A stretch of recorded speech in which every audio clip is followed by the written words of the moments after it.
gente, bom dia! Olha só que outono maravilhoso nós aqui na região Marque estamos tendo esse solzinho. E como eu estava aqui próximo ao parque, eu falei, deixa eu subir um pouquinho. Eu tô com a Vespa, então por isso que eu tô com essa blusa de frio, porque na Vespa a gente sente, né, o vento, mas tem um pessoalzinho aqui, tá de camiseta. Daqui a pouco eu tomo coragem de tirar. Mas como eu ainda estou com ventinho no corpo, eu vou continuar assim. E finalmente chegamos ao vídeo onde eu vou falar um pouquinho sobre a experiência da escola primária. Vocês sabem que eu compartilho, né, as minhas experiências, por isso se você chegar e me perguntar sobre a escola média, eu não saberei responder, porque a minha filha, ela começou esse ano na escola primária, ela fez 6 anos, né, e agora na metade de setembro foi quando iniciaram-se as aulas. Então, se você é mãe ou pai que acompanha aqui o canal, tá de mudança para a Itália, então fica aí que este vídeo é para você. E a senhora ali está pitando pro cachorro. Bom, vamos começar com a lista de material escolar, né, que foi a primeira situação nova, né, porque até então na escola materna ela não tinha material escolar. Eu esperei um tempão, porque vocês sabem que as férias de verão aqui é bastante longa, então os supermercados já estavam já com todo o material ali, mas eu não podia comprar nada porque eu não saberia, né, o que era a lista. E a lista só veio no primeiro dia de aula, né? Tipo, eles começaram as aulas e dali a gente teve que sair desesperada para comprar as coisas. Muitas informações acabam chegando até os pais pela aquele aplicativo, o Telegram. Então a própria escola já manda sempre muitas coisas, inclusive a lista de material chegou através daquele canal. E na lista de material escolar dela foi até que bastante coisas. Nós tivemos 10 cadernos grandes.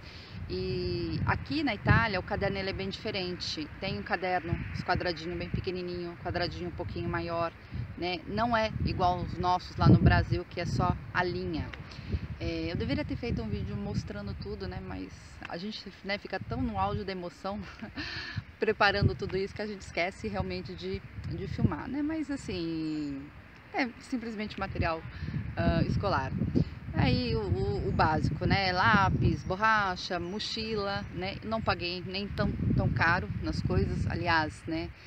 Caderno, para vocês terem uma ideia de preços, eu paguei em cada caderno da Alessia 28 centavos.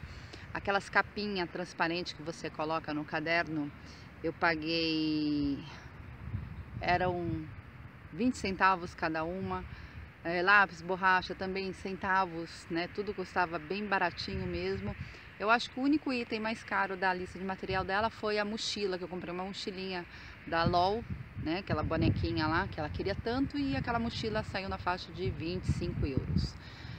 Esse ano o grembiule, né, que é aquele aventalzinho que vocês já viram que ela usava na escola materna, eu mostrei no início do vídeo ela indo para a escola. Então o grembiule é esse aventalzinho que ela usa.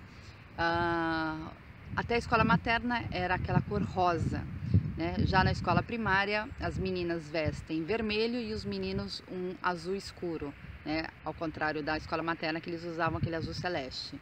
Então a escola dela tem o uso do avental. Não são todas as escolas que usam o aventalzinho.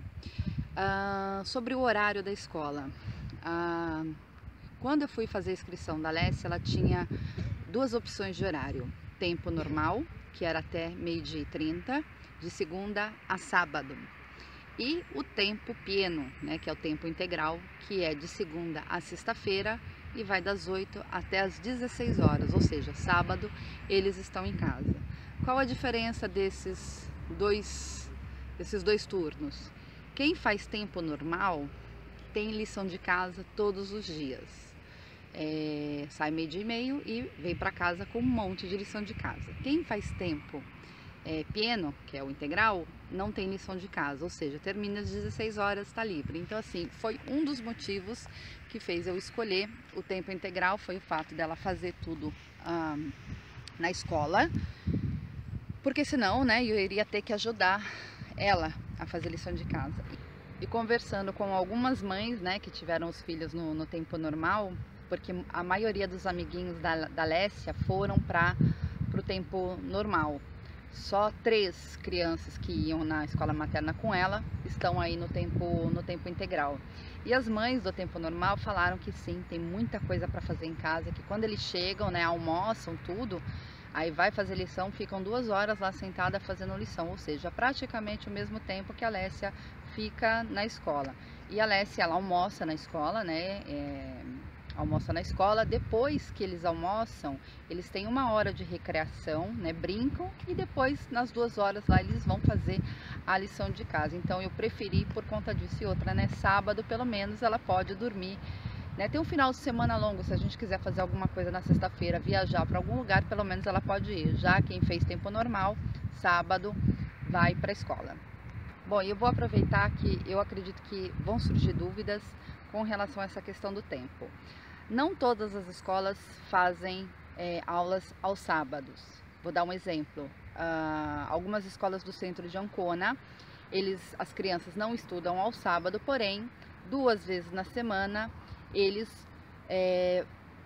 vêm à tarde na escola também para compensar as horas que seriam no sábado. Isso aconteceu também com o meu primo que mora em Parma, né? Ele está na 2ª série, 2 vezes na semana, ele termina o horário normal, vai para casa, almoça e depois depois de 1 hora ele tem que voltar de novo para a escola e fica até as 4 horas da tarde, justamente para compensar aquelas horas que seriam dedicadas ao sábado. Então tem sempre aquela carga horária de 40 horas semanais, 36 horas semanais, dependendo da escola, funciona mais ou menos assim. Outra coisa também, que eu pude escolher o horário que a minha filha estudaria, se em tempo normal ou tempo integral. A turma do tempo integral só se formou porque tinham crianças interessadas, caso contrário seria tempo normal. Se tivesse só 8 crianças interessadas no tempo integral, eles não iriam abrir, precisariam ter no mínimo 15 crianças, e na classe dela teve 19. Algumas escolas, elas têm o tempo integral, mas elas acabam dando a preferência para pais que trabalham.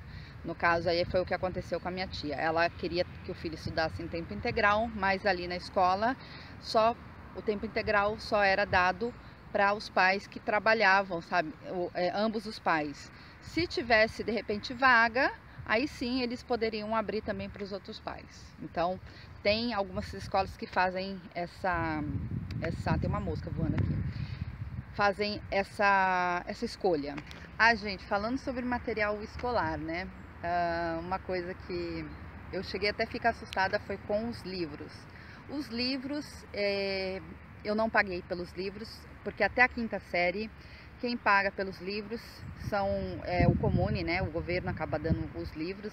Você vai na livraria com um documento que a própria escola te dá, né, com o nome dos livros, você reserva e antes de começar as aulas, os livros lá estão à disposição e você acaba não pagando nada por isso. Isso até a 5ª série. Depois da 5ª série, os livros eles começam sim a ser a pagamentos. E quando eu fui buscar o livro da Lécia, eu levei um susto, porque a mulher começou a me dar um monte de livro. Eu fiz assim para ela, eu falei, olha, eu acho que a senhora se enganou, porque a minha filha vai no 1º ano da escola primária. Ela falou, não, tá certo, é a Lécia? Tá aqui.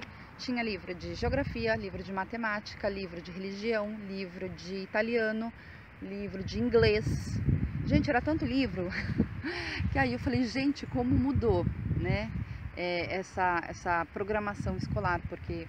Tudo bem, né? Já estamos falando de tantos anos atrás, mas eu lembro que na minha 1ª série, eu acredito que muitos de vocês que seguem o canal também passaram por isso. O livro que eu tinha na 1ª série era a cartilha Caminho Suave. A gente levou 1 ano para aprender do A ao Z, né? Eu lembro até, né? A barriga do bebê, a cuia do cachorro. E eu vejo minha filha com livro de geografia, de inglês. Eu não sei se nas escolas, aliás, eu estou numa escola pública, tá? Eu não sei se a carga horária de uma escola pública no Brasil também é assim com tantos livros. Acredito que na escola particular sim, mas na pública me deixa alguma dúvida. Então, só por curiosidade mesmo, me responda aí pra mim, né, quem tem filho em escola pública no Brasil, se o 1º ano também é assim tão puxado já com geografia, com matemática, porque na minha época não era assim, eu fiquei chocada. Uma coisa que eu fiquei bastante emocionada no primeiro dia de aula foi que as crianças elas estavam bastante assustadas, né? Tudo novo, escola nova, né? Professores novos.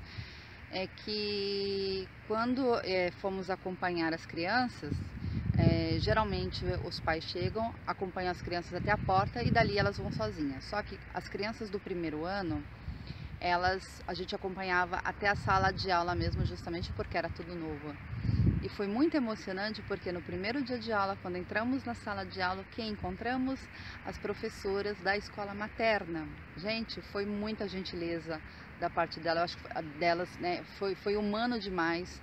A escola materna começou na terça-feira, numa terça-feira, se não me engano, 17 de setembro. A escola primária começou no dia 16. Então, o que as professoras fizeram? Aquelas que tinham os alunos, né, que tinham terminado o último ano, elas foram até a escola dar aí as boas-vindas às crianças. Ou seja, elas entraram, encontraram o rosto familiar, o que ajudou demais aí no processo da escola. E elas passaram ali 2 horas com as crianças, justamente para começar o processo de adaptação. E assim, foi muito bacana, porque assim, elas se emocionaram bastante, seja as crianças, seja as professoras, né?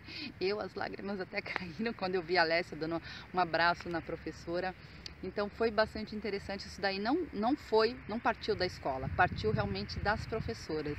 E elas ainda deram um presentinho, um lápis bonitinho dentro de um saquinho todo bonitinho com umas balinhas, né?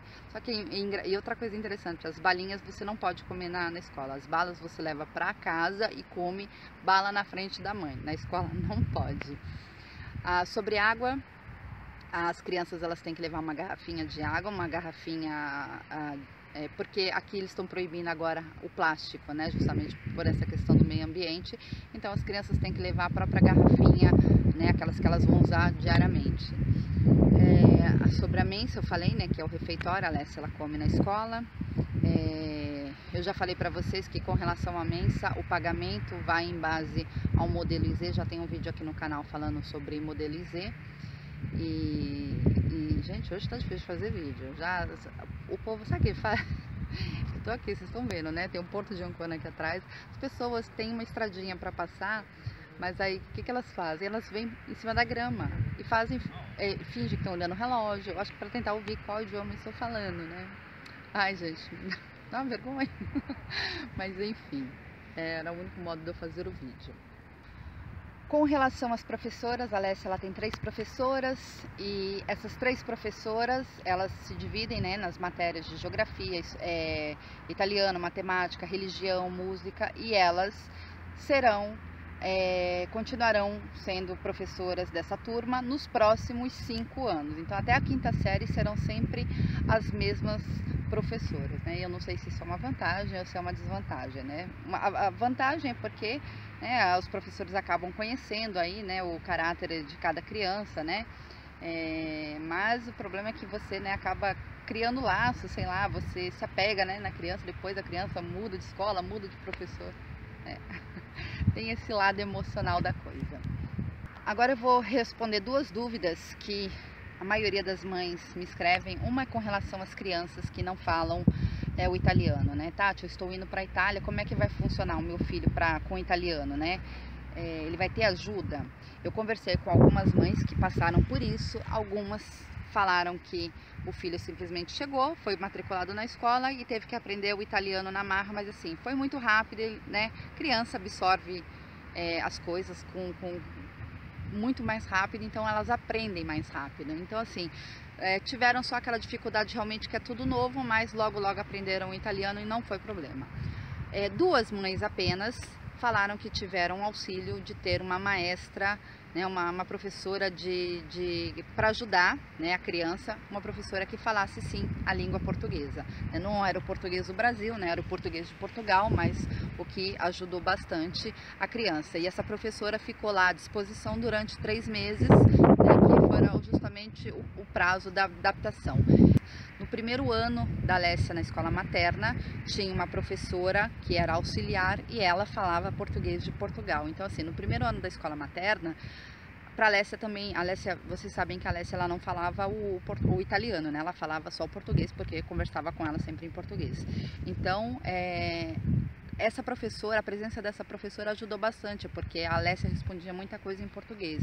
Então, sim, eu lembro disso daí, né? Então, a Alessia ela não teve esse processo de adaptação, porque a Alessia praticamente... A Alessia é italiana, né? Ela nasceu e cresceu aqui. A única diferença é porque ela também sabe falar os 2 idiomas, mas não teve nenhuma dificuldade, não. A segunda pergunta que eu recebo também com muita frequência é como funcionam as escolas especiais para as crianças dentro do espectro autístico. Essa escola não existe, gente. As crianças, elas frequentam a escola normal como as outras crianças. Não tem essa diferença. Existem centros de terapia, centros de reabilitação que a criança vai frequentar, mas com relação ao estudo, elas vão sim para a escola normal. Aí você vai estar preocupado, nossa Tati, mas o meu filho ele não consegue fazer sozinho, tem que estar alguém do lado dele ajudando. Ele vai ter sim essa maestra de sustento ao lado, ajudando a fazer as atividades. E tudo isso vai funcionar a partir do momento que ele vai ter um documento, né, o diagnóstico aqui da Itália, né, falando que a criança tem o espectro autístico, ou se a criança ela tem dislexia, ou se a criança ela tem hiperatividade com déficit de atenção, tudo aquilo que ele precisa assim de uma figura ao lado dele. Então, a partir do momento que ele for no neuro, que tiver esse documento em mão, ele vai fazer o pedido. Não sei como funciona, porque assim, na escola da Alessia na classe dela tem 2 crianças. Eu acho que é hiperatividade, a outra eu sei que tem autismo leve. Então, vem a professora, fica lá ao lado fazendo as atividades, quando tem que ir no banheiro vai junto, quando tem que fazer as atividades, está sempre ao lado, né, justamente para estimular a criança. Então, não fiquem preocupados que a criança ela não vai precisar estudar numa escola especial, não. É espectro autístico, é dislexia, é síndrome de Down, vai ser tudo avaliado, vai falar, não, ele vai para a escola normal tranquilamente. Teve um amiguinho da Alessia, da escola materna, no caso dele era um autismo mais severo, então ele não estava pronto para ir para a escola primária e ele continuou mais um ano na escola materna. Então fiquem tranquilos com relação a isso, que todo o auxílio vocês terão sim. Acontece de alguns comunes, né, de algumas cidades, quando é muito grande, né, eu vou dar um exemplo, uma cidade como Roma. Então o tempo de espera, seja nos centros, seja também no pedido de uma professora de sustento, demore muito. Teve pessoas que esperaram 1 ano para ter uma professora de sustento. Por isso que é importante a escolha da cidade. Quando você vai escolher a cidade, você saber o número de habitantes, se funciona bem as escolas. Eu falo, com criança, gente, quanto menor a cidade, melhor é. Sabe assim, uma cidade com 50 mil habitantes, uma cidade com 60 mil habitantes. Se você pegar uma metrópole, né, tipo uma cidade muito grande, é óbvio que você vai ter bem mais problemas, né, com relação à eficiência dos serviços. Então, é importante sim escolher a cidade. E eu acho que com relação à escola, gente, era só isso. Eu acho que era só isso. Deixa eu levantar daqui, né, que eu estava sentada na grama não, eu estava sentada num pedacinho de tijolo. E é isso, gente. Eu espero ter tirado aí as dúvidas de vocês, né? Se ficou, a gente depois tira aí nos comentários. Você mãe, você pai que está aqui na Itália, se quiser deixar aí como foi, deixar nos comentários como foi a tua experiência com teu filho que chegou há pouco tempo, como está sendo o processo de adaptação, deixa aí que você vai acabar ajudando também outros pais, outras mães, né, que estão, né, com essa ânsia, né? Vamos começar. E é isso, gente. Eu espero que vocês tenham gostado. Eu deixo um beijo grande e a gente se vê no próximo vídeo. Tchau!